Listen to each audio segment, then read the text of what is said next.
નમસ્કાર દર્શક મિત્રો, આપ નિહાળી રહ્યા છો મંતવ્ય ન્યૂઝ અને ગુજરાત એ 10 સાથે હું જીત ગઢવી। મહત્વના સમાચારની વાત કરીએ તો માંજલપુર પેટા ચૂંટણીમાં કોંગ્રેસનો ઉમેદવાર જાહેર કરાયો છે। પૂર્વ મંત્રી ભીખા રબારીને ઉમેદવાર બનાવવામાં આવ્યા છે। ભાજપ ધારાસભ્યના નિધનથી પેટા ચૂંટણી યોજાઈ રહી છે। ભાજપના સતીશ પટેલ કાલે ઉમેદવારી નોંધાવશે। માંજલપુરમાં ચૂંટણી જંગ હવે રસપ્રદ બન્યો છે। બંને પક્ષોએ ચૂંટણીની તૈયારીઓ તેજ કરી છે।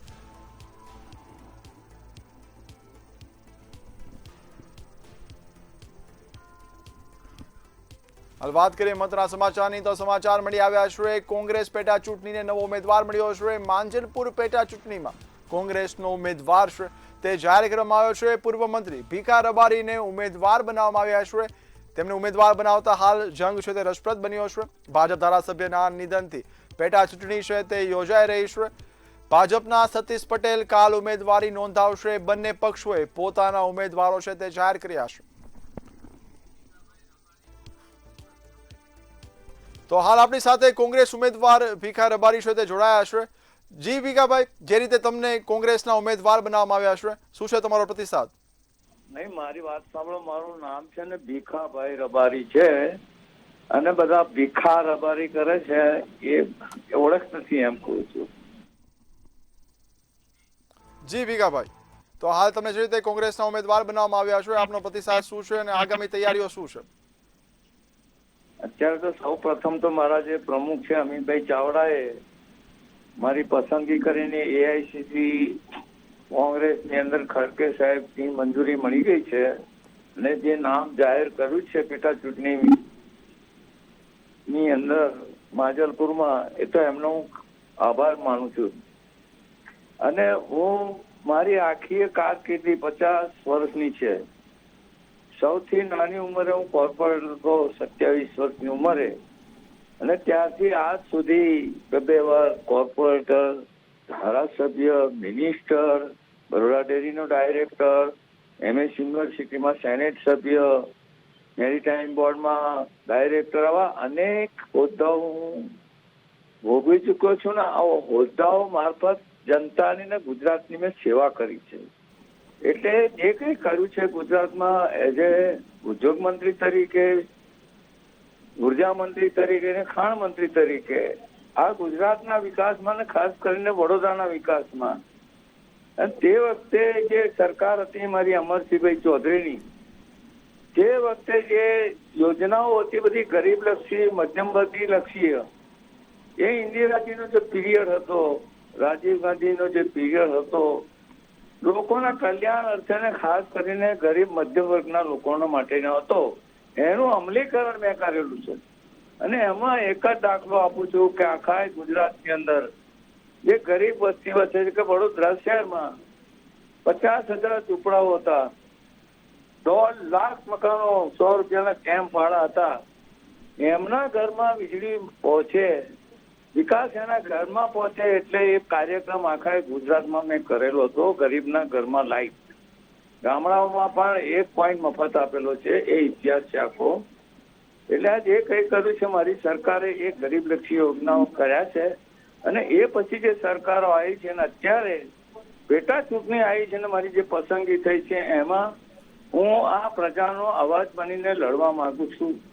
જે પ્રશ્ન આ ગુજરાતના તો ઠીક છે, પણ વડોદરા શહેરની જે દશા કરી છે, જે સ્માર્ટ સિટીની વાતો કરનારા જે લોકો છે ને, જે આખોય ગુજરાત, આખોય વડોદરા શહેર, ક્યાંય લોકોના કામો થતા નથી, જ્યાં ત્યાં ભ્રષ્ટાચાર, એ બધો આખો ઇતિહાસ છે કે જયારે આપણે પ્રેસમાં મળીશું ત્યારે હું વાત કરીશ।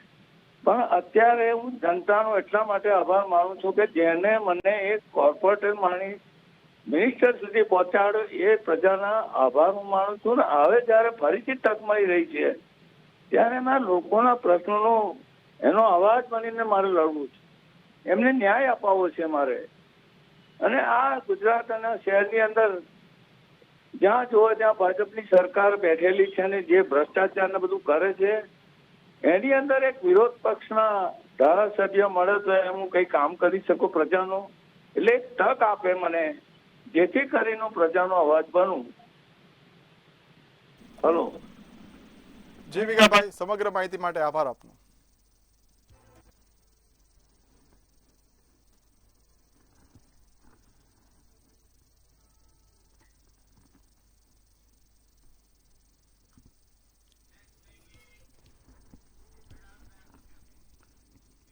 તો કડીથી મહત્વના સમાચારની વાત કરીએ. ખાનગી શાળામાં વિદ્યાર્થીનીને છેડતીના મામલે હોબાળો સામે આવ્યો છે. વાલીઓના વિરોધ બાદ મામલો છે તે સમાધાનથી થાળે પાડવામાં આવ્યો છે. મેઘના કેમ્પસમાં વાલી બેઠક દરમિયાન સમગ્ર હોબાળો સામે આવ્યો છે. રસોઈ કોન્ટ્રાક્ટરના કર્મચારી પર છેડતીનો આક્ષેપ સામે આવ્યો છે. દીકરીની વાત સાંભળતા વાલીઓમાં રોષ છે તે એકાએક ફાટી નીકળ્યો હતો. ફરિયાદ વગર મામલો સમાધાનથી જ પૂર્ણ થયો હતો.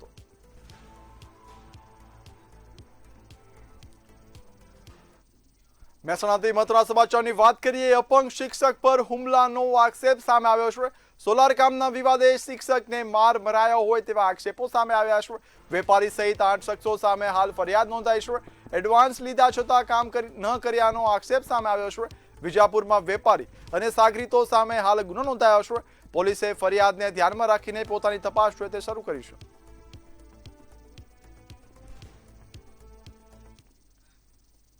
મહેસાણાથી વાત કરીએ તો કામલપુરમાં તસ્કરોનો તરખાટ સામે આવ્યો છે. દૂધ મંડળી સહિત 4 સ્થળે ચોરી કરવામાં આવી છે. રોકડ તેમજ સોના અને ચાંદીના દાગીના પણ ચોરવામાં આવ્યા છે. રૂપિયા 2.49 લાખના મુદ્દામાલની ચોરીથી આસપાસના પંથકમાં ચકચાર મચ્યો છે. દૂધ મંડળીમાંથી રૂપિયા 13,424ની રોકડ રકમ તે ઉઠાવી લેવામાં આવી છે. વિસનગર પોલીસે સમગ્ર મામલે ગુનો નોંધ્યો છે અને કાયદેસરની કાર્યવાહી પણ શરૂ કરી છે. સુરતથી મહત્વના સમાચારની વાત કરીએ. પાવર ગ્રીડ લાઇન મુદ્દે ખેડૂતોની મહા બેઠક યોજાઈ છે.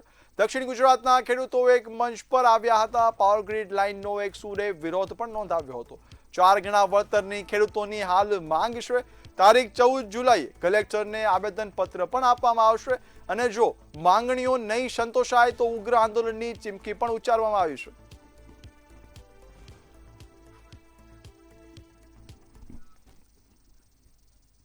જામનગરથી વાત કરીએ તો હિટ એન્ડ રનની ઘટના સીસીટીવીમાં કેદ થઈ છે.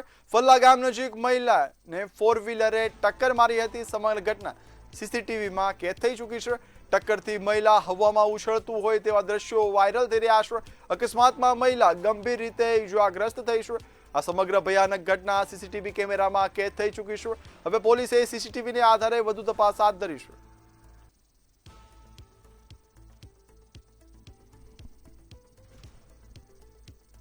વાત કરીએ જામનગરથી હિટ એન્ડ રનની ઘટના છે તે સામે આવી છે. સીસીટીવીમાં કેદ થઈ છે.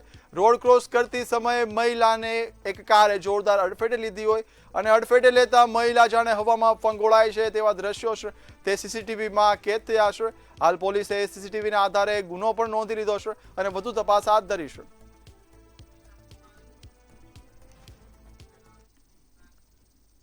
હવે નજર કરીએ અન્ય સમાચાર પર.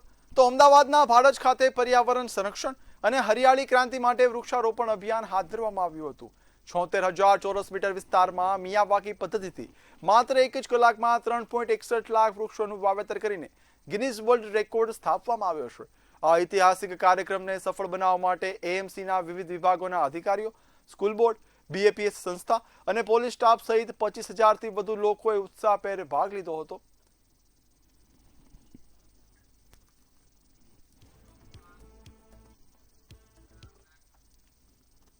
અમદાવાદના ભાડજ ખાતે 5 મિલિયન ટ્રી પ્રોજેક્ટ અંતર્ગત વૃક્ષારોપણ કાર્યક્રમ યોજાયો હતો. આ કાર્યક્રમમાં કેન્દ્રીય ગૃહમંત્રી અમિત શાહ સહિતના મહાનુભાવો ઉપસ્થિત રહ્યા હતા.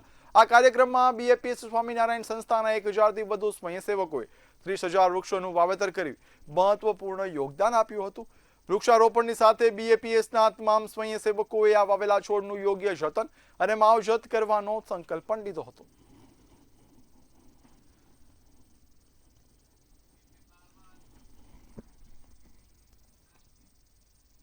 રાજકોટને વધુ હરિયાળું બનાવવા માટે મેગા વૃક્ષારોપણ અભિયાન હાથ ધરવામાં આવ્યું છે. મેયર ડોક્ટર નેહર શુક્લાએ જણાવ્યું કે ગૃહમંત્રી અમિત શાહના આહવાનને અનુસરીને 1,11,000 વૃક્ષો વાવવાનો સંકલ્પ કરવામાં આવ્યો છે. આ દરમિયાન વિવિધ વિસ્તારોમાં વૃક્ષારોપણ કરાશે. વૃક્ષારોપણ સાથે તેમના ઉછેર અને જાળવણીની પર ધ્યાન રાખવામાં આવશે. આખા રાજકોટના કુલ અલગ અલગ 6 વિસ્તારોમાં કુલ 1,11,000 વૃક્ષો વાવવાનું આજે આયોજન છે. આજે એક દિવસમાં આજે એટલા માટે કે માનનીય ગૃહમંત્રી આપણા દેશના અમિતભાઈ શાહ ગુજરાતના પ્રવાસે છે. આખા ગુજરાતમાં 1 કરોડ વૃક્ષો વાવવાનું આજના દિવસનું લક્ષ્યાંક છે. એ પૈકીના ભાગરૂપે આજે રાજકોટમાં 1,11,000 વૃક્ષો રાજકોટ મહાનગરપાલિકા દ્વારા આજે આપણે વાવવા જઈ રહ્યા છીએ. આજે રાજકોટમાં વિવિધ જગ્યાએ કુલ 1,11,000 વૃક્ષારોપણનો અમે સંકલ્પ કર્યો છે. દેશના સન્માનીય ગૃહપ્રધાન અને ગુજરાતના પનોતા પુત્ર અમિતભાઈ શાહે આજે જે હાકલ કરી છે એના અનુસંધાને રાજકોટ મ્યુનિસિપલ કોર્પોરેશન દ્વારા કુલ 1,11,000 વૃક્ષો સમગ્ર રાજકોટમાં આજના દિવસે વાવવા અમે લોકો જઈ રહ્યા છીએ. વૃક્ષોને વાવવાથી લઈ અને એની જાળવણી માટે મહાનગરપાલિકા અત્યારે આઉટસોર્સિંગનો ઉપયોગ કરી રહી છે અને જેમને આ જવાબદારી સોંપવામાં આવે છે એ લોકો ખૂબ સારી રીતે આ કામ કરી રહ્યા છે. રાજકોટમાં લોકાર્પણના માત્ર 8 મહિનામાં નવા બ્રિજના ગાબડા પડતા તેની ગુણવત્તા સામે સવાલો ઉભા થયા છે. અંદાજે ₹4 કરોડના ખર્ચે બનેલા બ્રિજના પોપડા ખડતા સ્થાનિકો અને કોંગ્રેસે ભ્રષ્ટાચારના આક્ષેપો કર્યા છે. સમગ્ર મામલે મહાનગરપાલિકાએ રેલવે વિભાગને જાણ કરી છે. તંત્ર સાથે સંકલનથી તાત્કાલિક જરૂરી મરામત અને નિવારણની કાર્યવાહી હાથ ધરવામાં આવશે તેવું જણાવવામાં આવ્યું છે. રાજકોટના હોમી દસ્તુ રોડ થી અમીનમાર્ગ તરફ જવાના રેલવે ક્રોસિંગ પર 8 મહિના પહેલા 4 કરોડના ખર્ચે રાજકોટ મહાનગરપાલિકા અને રેલવે વિભાગે એક અંડરપાસ બ્રિજ બનાવ્યો હતો અને આ બ્રિજમાં હજી માત્ર 8 મહિના થયા ત્યાં જ આ બ્રિજની ઉપરના જે પોપડા છે એ બળ્યા છે. આ ક્યાંક પોપડા એ ભ્રષ્ટાચારી કમિશનના પોપડા છે. રાજકોટ મહાનગરપાલિકાના પદાધિકારીઓ હોય કે પછી રેલવે વિભાગના મોટા અધિકારીઓએ જે કમિશન લીધું છે એમના કમિશન રૂપિયા વાહન ચાલકોના જીવ ઉપર જોખમ મુકાય છે. અહીંયાથી દરરોજ હજારો વાહન ચાલકો આ બ્રિજની નીચેથી નીકળે છે ત્યારે ક્યાંક ને ક્યાંક એમના જીવ ઉપર જોખમ પેદા થાય છે. ગયા વર્ષે જે બ્રિજનું લોકાર્પણ થયું હતું અને આપના માધ્યમથી એ વાત મારા ધ્યાન પર આવી મેં સિટી એન્જિનિયર સાથે વાત કરી આ બાબતે. એ બ્રિજ જે નિર્માણ થયું હતું એ રેલવેની એજન્સી દ્વારા કરવામાં આવ્યું હતું અને સિટી એન્જિનિયર સાથે વાત કરીને અને આપણા કોર્પોરેશનના માધ્યમથી અમે રેલવેમાં જાણ કરીશું અને વહેલી તકે એનું રિપેરિંગ અને સમારકામ થઈ જાય એ દિશામાં પ્રયત્ન કરશું. આજે જ રેલવેમાં આ બાબતની જાણ કરશું અને વહેલી તકે કામ એનું સંપૂર્ણપણે પૂર્ણ થઈ જાય એ સૂચના આપશું. રાજકોટની મુલાકાતે આવેલા એઆઈસીસીના રાષ્ટ્રીય પ્રવક્તા રીતુ ચૌધરીએ રામ મંદિરની સુરક્ષા અને કથિત ચોરીના મુદ્દે ભાજપ અને ઉત્તર પ્રદેશ સરકાર પર આકરા પ્રહારો કર્યા હતા. તેમણે દાવો કર્યો કે રામ મંદિરમાં વારંવાર ચોરીની ઘટનાઓ સામે આવી છે. पूरे देश में प्रेस कॉन्फ्रेंसेस कर रहे हैं जिसमें हमारे तमाम बड़े नेता और स्पोक्स पर्सन हर शहर हर राज्य में जाकर राम मंदिर चंदा चोरी पर प्रेस कॉन्फ्रेंस कर रहे हैं और तमाम मीडिया बंधुओं के माध्यम से 140 करोड़ की जनता की आवाज़ जो है पहुंचाना चाहते हैं. ભાવનગરના સિહોરમાં વૃક્ષારોપણ અભિયાન હાથ ધરવામાં આવ્યું છે. સિહોર પટેલ સમાજવાડી ખાતે યોજાતી પાટીદાર પ્રીમિયમ લીગ ક્રિકેટ ટુર્નામેન્ટના સૌજન્યથી મિશન ગ્રીન સિહોર અંતર્ગત 180 વૃક્ષો વાવવામાં આવ્યા હતા. હરિયાળી ક્રાંતિના ઉદ્દેશ્ય સાથે શરૂ કરાયેલા અભિયાનમાં પાટીદાર અગ્રણી વિજય માંગુકિયાએ જણાવ્યું કે આ સંકલ્પને ગામે ગામે પહોંચાડવામાં આવશે. જો વૃક્ષ ન હોય તો પૃથ્વી શોભે નહીં એવા દ્રષ્ટિકોણથી એવા ભાવથી અને ઓક્સિજન મળે અને પ્રકૃતિનું જતન થાય એવા સંદર્ભે એવા મનોરથ સાથે પાટીદાર યુવાનોએ સિહોર તાલુકાની વાડીમાં 180 જેટલા વૃક્ષોનું વાવેતર કર્યું છે ને વાવેતર નહીં જતન પણ કરવાનું છે. સુરતના ડિંડોલી વિસ્તારમાં માત્ર ₹5,000ની ઉઘરાણીને લઈને મિત્રતાનો કરુણ અંત આવ્યો છે. ઉધારના પૈસા પરત માંગતા યુવક પર તેના જ મિત્રોએ ચપ્પુથી જીવલેણ હુમલો કર્યો હતો જેમાં તેનું કરુણ મોત થયું હતું. સમગ્ર ઘટના બાદ ફરાર બનેલા ત્રણેય આરોપી જયેશ, હિતેશ અને પ્રશાંતની પોલીસે ધરપકડ કરી છે. ડિંડોલી પોલીસે ગુનો નોંધી વધુ તપાસ શરૂ કરી છે. તારીખ 11/7/2026ના રોજ ડિંડોલી પોલીસ સ્ટેશન વિસ્તારમાં આવેલા રાજમહલ મોલમાં એક રાજ અજય દુબે કરીને એક છોકરો હતો, ઉંમર વર્ષ એની 20 હતી. એના ખૂન બાબતે એક અનડિટેક ખૂનનો ગુનો ડિંડોલી પોલીસ સ્ટેશનમાં દાખલ કરવામાં આવેલો હતો. ગુનાની ગંભીરતાને ધ્યાને લઈ અને ખૂન જેનું થયેલું હતું 20 વર્ષનો છોકરો હતો.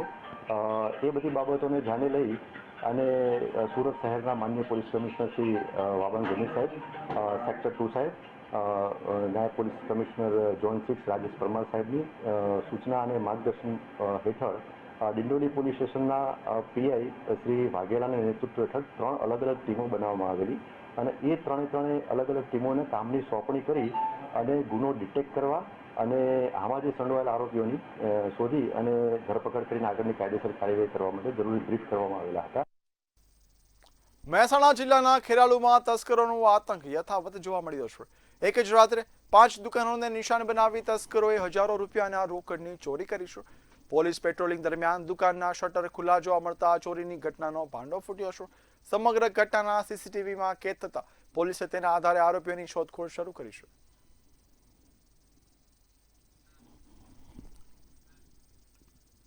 વડોદરામાં બાળકો વચ્ચે થયેલા સામાન્ય ઝઘડાએ ઉગ્ર અને હિંસક સ્વરૂપ ધારણ કર્યું છે. સામાન્ય વિવાદમાં સોસાયટીના પ્રમુખ પર જીવલેણ હુમલો કરવામાં આવ્યો છે. ભોગ બનનાર પ્રમુખના પરિવારજનોએ આક્ષેપ કર્યો છે કે શખ્સોએ તેમને બાલ્કનીમાંથી સીધા નીચે ફેંકી દીધા હતા. હુમલાની આ ઘટનામાં પ્રમુખને માથા, પગ અને આંખના ભાગે ગંભીર ઈજા પહોંચી છે. સમગ્ર મામલે પોલીસે ફરિયાદ નોંધી આગળની કાયદેસરની કાર્યવાહી હાથ ધરી છે. परम दिवसे भी हमें समझाया गया था ने समझाया तो कारण भाई करते तो एटाમાં બધી વાતચીત બધી થઈ ગઈ. સમજાયો એને બી સમજાય થોડું બોલાચી બી થઈ ગઈ, કારણ ભાઈ બી થઈ સમજાયો. મંગળવારની વાત એટામાં બધું પતી ગયેલું. ભાઈ કાલે એ બહારથી 3-4 લુખા દાદવાને લઈ આવ્યો અને સીધે ઘર આગળ મારવા લઈ આવ્યો. અચ્છા. દિનેશભાઈ જલ્દી બહાર ગયા તો એને 2-3 જણા પકડી સીધો ઉપર ઊંધો કરી નાખ્યો એટલે. અચ્છા. દિનેશભાઈ ત્રીજા માળ પર દિનેશભાઈનું મકાન છે, પેલા ભાઈનું મકાન ચોથા માળ પર છે. એ ઉપરથી સીધા નીચે દરવાજામાં આવ્યા. સીધા દરવાજામાંથી દિનેશભાઈ બહાર નીકળ્યા. હવે ઉપર જઈને 2 જણા પકડ્યો હજી તો ઊંધો કરે લટકાવવા માટે અને નીચે ગયો દીધો. એ પગમાં વાગ્યું છે, માથામાં સિરિયસ છે. હજુ બાંધમાં નહીં ભાઈ, હજુ બાંધમાં ભાઈ છે નહીં. આ પેલા લોકો આવી દર વખતે ભલે બાર બાર લુખાણ કરતો લઈ આવે છે. મારા ઘરવાળાને આમ પકડ્યું અને નીચે ફેંક્યા. હા, ત્રીજા માળથી બીજે માળ પહેલે માળ પડ્યા, જાલીમાં ફસાઈ ગયા, એના પગમાં ફ્રેક્ચર થયું, માથામાં વાગ્યું, આંખમાં વાગ્યું. હમણાં આઈસીયુમાં છે. સારી છે પણ આઈસીયુમાં છે. કેટલા દિવસથી 3-4 દિવસથી આવું કરે છે. ગુજરાતમાં આગામી દિવસોમાં ચોમાસા દરમિયાન ઉકળાટનો અહેસાસ રહેશે. હવામાન વિભાગે રાજ્યમાં સામાન્ય વરસાદની આગાહી કરી છે, જ્યારે ભારે વરસાદની શક્યતા નહીવત હોવાનું જણાવ્યું છે. તારીખ 12 થી 14 જુલાઈ દરમિયાન માછીમારોને દરિયો ન ખેડવાની સલાહ આપવામાં આવી છે. ટ્રોફની અસરથી હળવો વરસાદ અને 20 થી 30 કિલોમીટર પ્રતિ કલાકની ઝડપે પવન ફૂંકાશે. રાજ્યમાં અત્યાર સુધી ચોમાસામાં અંદાજે 20% વરસાદની ઘટ નોંધાઈ છે. अगले 7 दिनों में हल्की से मध्यम बारिश कहीं कहीं अपने गुजरात राज्य में हो सकती है, सौराष्ट्र कच्छ और गुजरात रीजन दोनों में. और इसके साथ ही अगर देखते हैं तो जो तापमान है अभी अधिकतम तापमान वो नॉर्मल से थोड़े से ज़्यादा बने हुए हैं.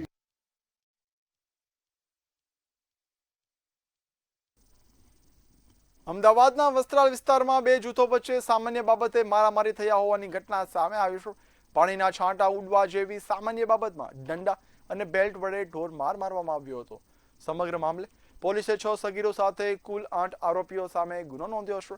પોલીસે સીસીટીવી ફૂટેજના આધારે મુખ્ય 2 આરોપીઓને ઝડપી પાડ્યા છે, તેમજ કાયદાના સંઘર્ષમાં આવેલા 3 સગીરોને જુવેનાઇલ જસ્ટિસ બોર્ડ સમક્ષ રજૂ કરી કાયદેસરની કાર્યવાહી હાથ ધરી છે. અમદાવાદના સંવેદનશીલ વિસ્તારોમાં સામેલ પાંચકુવા વિસ્તારમાં હવે પોલીસ બંદોબસ્ત વધુ મજબૂત બનશે. કાલુપુર પોલીસ સ્ટેશન હદમાં આવેલા 94 વર્ષ જૂની પાંચકુવા પોલીસ ચોકીનું આધુનિક સુવિધાઓ સાથે પુનઃ નિર્માણ કરવામાં આવ્યું છે. શહેર પોલીસ કમિશનર અનુપમસિંહ ગેહલોતના હસ્તે નવી પોલીસ ચોકીનું લોકાર્પણ કરવામાં આવ્યું હતું. જનભાગીદારીના મોડેલ હેઠળ નિર્માણ પામેલી આ ચોકીથી વિસ્તારમાં કાયદો અને વ્યવસ્થા વધુ સશક્ત બનશે. કાલુપુર પોલીસ સ્ટેશન સદૈવથી આપણા અમદાવાદ શહેરના સૌથી અગત્યના અને એક સંવેદનશીલ વિસ્તારનો ગણાતા પોલીસ સ્ટેશન છે. અને આ પાંચકુવા જો ચોકી છે આ 1932 એટલે લગભગ 94 વર્ષથી કાર્ય ચોકી છે. જર્જરિત થઈ ગઈ હતી જોઈએ. અને આ વિસ્તાર આપણા માટે સૌથી અગત્યનો વિસ્તાર છે, જ્યાં પબ્લિકમાં વિશ્વાસ રહે, કોન્ફિડન્સ બિલ્ડિંગ મેજર તરીકે પોલીસના હાજરીની અહીંયા બહુ જરૂરત રહે છે. એના માટે આજે ફરીથી જો આપણા અહીંયાના જો મહાજન મંડળ અને અહીંયાની સ્થાનિક આગેવાનોની મદદથી આ ચોકીના જીર્ણોદ્ધાર કરવામાં આવેલા અને આજે ખુલ્લા મૂકવામાં આવ્યા. નીચે ચોકી પીએસઆઈ રહેશે જો પાંચકુવા ચોકીને, જેના સાથે લગભગ 5 પીએસઆઈ સાથે 5-6 માણસો રહેશે. ગાંધીનગરમાં ભગવાન જગન્નાથજીની 42મી પરંપરાગત રથયાત્રા આ વર્ષે તારીખ 16 જુલાઈએ યોજાશે. સેક્ટર 22 સ્થિત પંચદેવ મંદિર ખાતે વિધિવત પૂજન બાદ ભગવાન જગન્નાથ, બહેન સુભદ્રા અને ભાઈ બળભદ્રના રથો 29 કિલોમીટરની ભવ્ય નગર યાત્રા માટે પ્રસ્થાન કરશે. સમગ્ર શહેરમાં ભક્તિમય માહોલ વચ્ચે તૈયારીઓ જોરશોરથી ચાલી રહી છે. તેમજ સુરક્ષા અને ટ્રાફિક વ્યવસ્થાને લઈને તંત્ર દ્વારા વિશેષ આયોજન પણ કરવામાં આવ્યું છે. અત્રે ગાંધીનગરના પંચદેવ મંદિરમાંથી રથયાત્રા પ્રારંભ થવાની સવારે 7 વાગે અને આરતી થયા પછી રથયાત્રા પ્રયાણ કરશું અને અહીંથી સીધી નીકળી આખા નગરમાં યાત્રા કરશે. ત્યાર પછી આગળ જલારામ મંદિરે 1 વાગે પહોંચશું. ત્યાંથી આગળ જવા માટેની જે કરશું પ્રયાણ એ તમે આગળ વધારશો. ગાંધીનગર જિલ્લાના કલોલમાંથી ચકચારી હત્યાનો બનાવ સામે આવ્યો છે. 20 વર્ષીય યુવક હાર્દિક ઠાકોરની ગળું દબાવી હત્યા કરાઈ હોવાનું સામે આવ્યું છે. હત્યા બાદ આરોપીઓએ મૃતદેહને કોથળામાં પેક કરી છુપાવવાનો પ્રયાસ કર્યો હતો. સમગ્ર ઘટનાની જાણ થતાં તાલુકા પોલીસ ઘટના સ્થળે પહોંચી હતી અને તપાસ શરૂ કરી હતી. તેમજ 2 શંકાસ્પદ લોકોને રાઉન્ડ અપ કરી પૂછપરછ પણ હાથ ધરી હતી.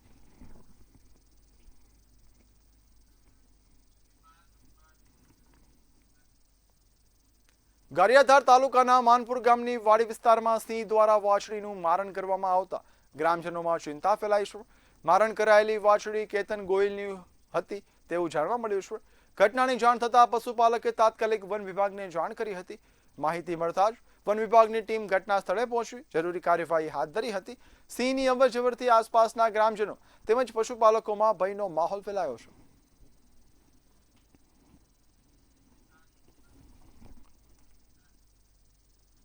મહુવા તાલુકાના મોટા આસરાણા વિસ્તારમાં વધુ એક માદા દીપડો પાંજરે પુરાયો છે. બાંભણિયા વિસ્તારમાં થયેલા દીપડાના હુમલા બાદ વન વિભાગે સમગ્ર વિસ્તારમાં મોનિટરિંગ વધારી 10 પાંજરા ગોઠવ્યા હતા. સતત દેખરેખ અને કામગીરીના પરિણામે માદા દીપડાનું સફળ રેસ્ક્યુ કરાયું છે. દીપડો પાંજરે પુરાતા સ્થાનિક લોકોએ પણ રાહતનો શ્વાસ લીધો છે. વન વિભાગના અધિકારીઓએ દીપડાને પ્રાથમિક તપાસ બાદ વધુ સારવાર અને આરોગ્ય ચકાસણી માટે એનિમલ હોસ્પિટલ ખસેડવાની કાર્યવાહી હાથ ધરી હતી.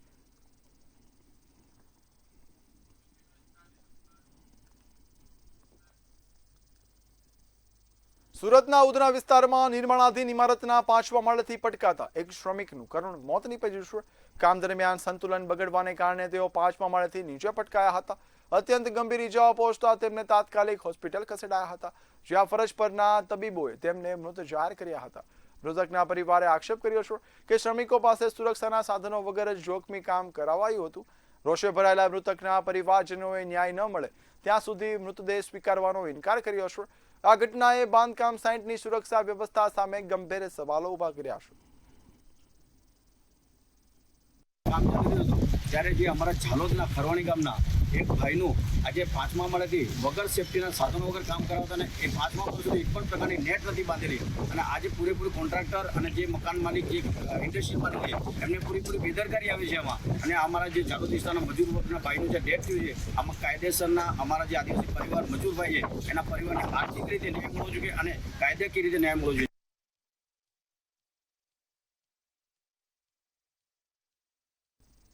સુરતમાં 6 વર્ષની બાળકી સાથે દુષ્કર્મના પ્રયાસની ગંભીર ઘટના સામે આવી છે.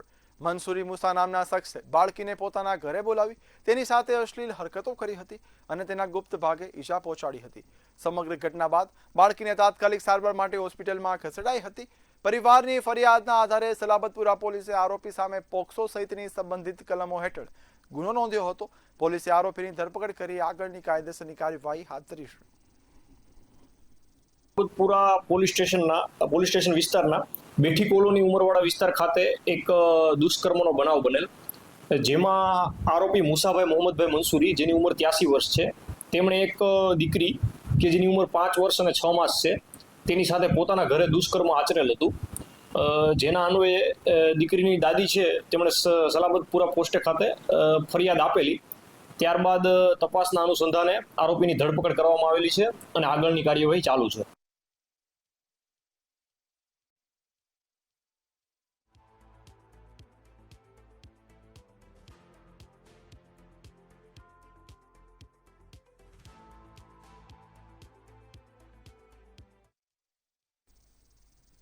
તો ગુજરાત 10માં હાલ બસ આટલું જ. વધુ સમાચારની અપડેટ્સ માટે જોતા રહો મંતવ્ય ન્યૂઝ. નમસ્કાર.